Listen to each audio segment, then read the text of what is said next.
बिस्मिल्लाहिर्रहमानिर्रहीम इन्नमल अमालु बिन्नियात सदक़ रसूलुहुन नबियुल करीम।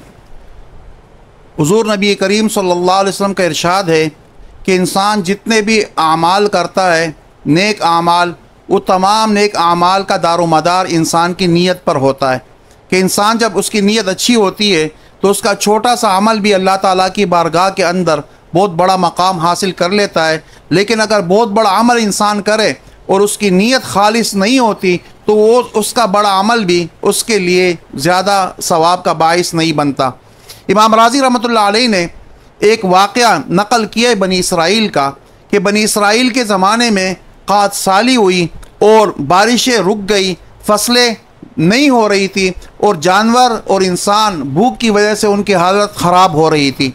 इतने में एक शख्स सफ़र पे निकला और वो जा रहा था, उसके सामने रेत के टीले आए, बड़े बड़े टीले उसकी नज़र उसके आंखों के सामने आए। उसने जब उन रेत के टीलों को देखा तो उसके दिल में ये बात पैदा हुई और उसने ये नीयत और इरादा ज़ाहिर किया कि अगर ये सारी टीले ये अनाज के होते और ये मेरे होते तो मैं जो कौम के ऊपर क़हत साली आई हुई है, मैं ये पूरे के पूरे अनाज के टीले ये उस कौम के अंदर मैं तकसीम कर देता और उनकी परेशानी में ख़त्म कर देता। ये बात चलते चलते उसके दिल के अंदर आई, उसने ये नीयत की।